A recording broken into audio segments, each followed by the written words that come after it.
ये जो analytical paragraph मैं जो आपको बताने वाला हूँ वो करेंट सिचुएशन है। अब आपको ये देखना है कि इसमें कौन कौन सी ऐसी चीजें हैं जिसके बारे में आपको समझना है। इसके पहले मैंने आपको बता दिया था कि what is analytical paragraph. Analytical paragraph है क्या, ये आप जान चुके हैं कि किसी भी दिए गए ग्राफ के बारे में एनालिसिस करना, यही होता है हमारा एनालिटिकल पैराग्राफ। ये जो करंट सिचुएशन है, जो कल मैच हुआ है ऑस्ट्रेलिया और इंडिया के बीच में, 5th टूर्नामेंट मैच था और वर्ल्ड कप का ये 5वां मैच था। तो इसका जो मैच था वो मैंने जो एनालिटिकल पैराग्राफ आपका तैयार करवाया है, ये ग्राफ सबसे पहले तो आप लोग देख लो ये कैसा ग्राफ है। मैंने बताया था कि पाई चार्ट में भी क्वेश्चन आ सकता है, बार ग्राफ में भी आ सकता है, लाइन ग्राफ का है। ये जो कंपैरिजन है वो both teams are comparison on the basis of overs and runs. ठीक है, अब यहां से आपको ये ध्यान में देना है कि ओवर क्या है और फिर से ये रन क्या है। इतना दिख रहा है आपको। अब देखो, तो सबसे पहले जो मेन हेडिंग होगा हमारा वो क्या रहेगा कि आखिर ये कंपैरिजन किसके बेसिस पे हुआ है, या फिर ये जो ग्राफ है वो किसके बेसिस पे है। ये जो ग्राफ है बेटा वो है बोथ टीम्स कंपैरिजन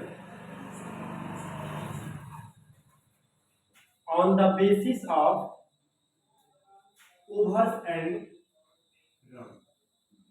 देखो, ऐसा नहीं है कि आपको इसमें ओवर्स एंड रन्स पे ही हमेशा देगा, कभी कभी सिचुएशन तुम्हारा चेंज कर देगा।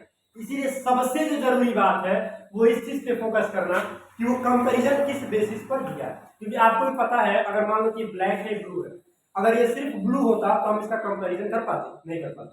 हमको कंपैरिजन के लिए कितनी चीजों की आवश्यकता है, 2। तो इसमें भी जो कंपैरिजन हो रहा है वो कितने के बारे में, 2 के बारे में। ओवर्स एंड हमारे पहला पॉइंट होगा, क्योंकि जो एनालिटिकल पैराग्राफ आता है वो 100 से 120 शब्दों के बीच में, कितने शब्दों के बीच में होता है, 100 से 120 शब्दों के बीच में होता है। तो जो हमारी पहली लाइन होगी वो यही होगा कि सबसे पहले बताओ ये ग्राफ का कौन सा पार्ट है। तो आपको ये जो लाइन ग्राफ के फॉर्म में दिया गया, तो आप सबसे पहले ये लिखोगे। दूसरी सबसे बड़ी बात कि इसका मेन मोटो क्या है, मेन इसका जो कॉन्सेप्ट है वो क्या कहता है। तो मेन कॉन्सेप्ट है कि आप लिखोगे both teams are comprised on the basis of overs and runs. समझ में आ गया। आपने इस चीज को भी चेक कर लिया कि ये जो लाइंस है हमारे, जो नंबर है वर्टिकली, वो जो हमारा है वो क्या है, रन है। और जो ये सीधी फ्लैट लाइन गई हुई है उसको हम क्या कंसीडर किए हैं, ओवर कंसीडर। समझ में आ रहा है। अब आपको सिर्फ वॉच करना है, और वॉच करके आपको, उसके पहले मैंने देखो क्या किया, ये जो ब्लैक वाली लाइन है उसको मैंने संबोधित किया है इंडिया।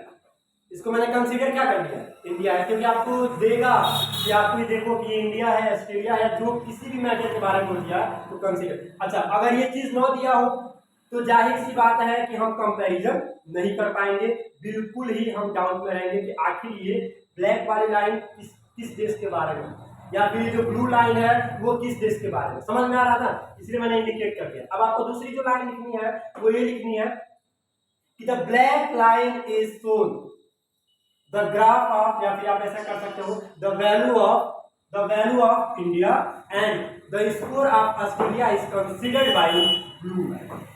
समझ में आ रहा है आपको। ये 3 से 4 लाइन हमारा सबसे पहले इंट्रोड्यूस करके। अब तुम जा रहे हो, now you are going to comparison. अब तुम कंपैरिजन करने जा रहे हो दोनों देशों का। देखो, ये जो 0 है ये किस लाइन में, याद है, ये जो 0 है वो किस लाइन में है।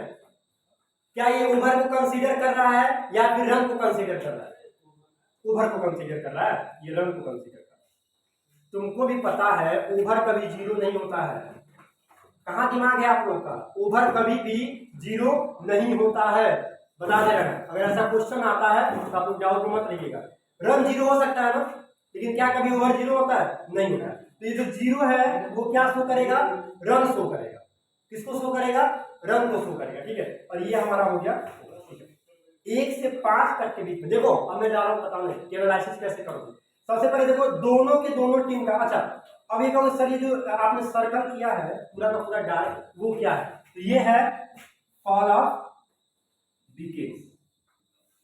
जिस तरीके से विकेट गिरा है उसकी मैंने बात किया कि ये फॉल ऑफ विकेट्स है। समझ में आ रहा है। तो देखो दोनों टीम यहाँ पे सेम दिख रही है ना, देख रहे हो तुम लोग, both team are same on the stage between 1st and 5th over. पहले और 5वें ओवर के बीच में इन दोनों टीमों का स्टेज क्या है, सेम रखना है। एकदम सेम लग रहा है, मतलब ऐसा लग रहा है कि दोनों टीम के 3 विकेट गिर चुके हैं। सही बात है ना? ऐसा स्टार्टिंग हमने ऐसा ही देखा था, तो हम क्या लिखेंगे कि both teams are same in the first 5 over. समझ में आ रहा है कि पहले 5 ओवर में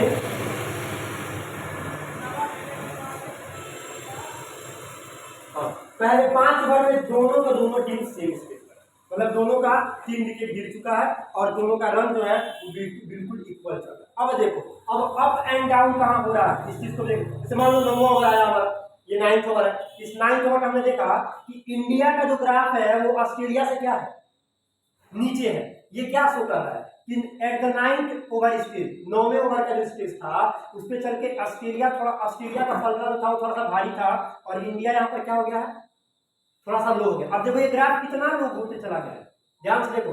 अब आपको बस यही लिखना है, बहुत कुछ नहीं लिखना। तुम लिखोगे eight the 9th stage India का जो स्कोर है वो डिक्रीज हो रहा है और ऑस्ट्रेलिया का जो स्कोर है वो इंक्रीज हो रहा है। समझ में आ रहा है? अब देखो फिर ये जैसे गया है यहाँ पर आ जाओ, ये जो विकेट गिरा है वो दोनों टीम का नहीं है, ध्यान दीजिएगा, ये सिर्फ ऑस्ट्रेलिया के टीम का है। मतलब ये ब्लू वाली लाइन जो थी वो ऑस्ट्रेलिया की थी। मतलब यहाँ चल के लगभग 100 और 150 रनों के बीच में आके इन दोनों टीमों का स्कोर जो है वो कुछ मिलता है, कुछ मिला है, लेकिन यहाँ से देखो ऑस्ट्रेलिया का 2 विकेट और गिर चुका है।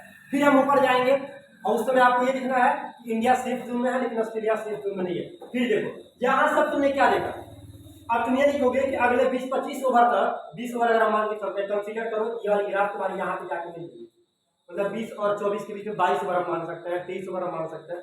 यहाँ पर हम आज जाकर ये देख रहे हैं कि जो ऑस्ट्रेलिया है, ऑस्ट्रेलिया इंडिया दोनों मिल गया है।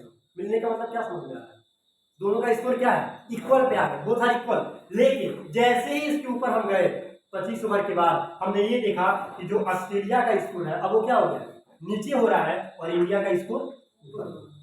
समझ में आ रहा? इस चीज को देखना है, इधर ध्यान दो।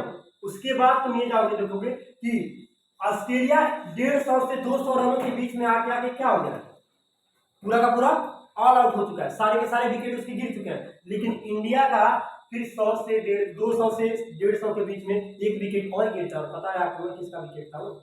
ठीक, आपको पता होगा। तो आपको भी पता था कि विराट कोहली का विकेट गिर जाता है लास्ट में चल के, बहुत मतलब कि वो सेंचुरी मारने का उस पर रहता है। तो यहाँ पे देखो उसके बाद इंडिया ने ये जो 200 रन का टारगेट ऑस्ट्रेलिया दिया था, इंडिया ने उसको टच कर दिया। ऑस्ट्रेलिया ने भी टच किया है, इंडिया ने भी टच किया है, लेकिन कंसीडर देखिएगा इंडिया चेस कर रहा है, इसीलिए इस रन को उसने आके लगभग 40 और 48 ओवर के बीच में आके, 40 से 50 ओवर के बीच में आके उसने इसको चेस किया है और ऑस्ट्रेलिया यहाँ पे पूरा का पूरा 12 विकेट उसकी गिर चुकी है। अब देखो ये हमने कंसीडर किया, हमने एनालिसिस किया।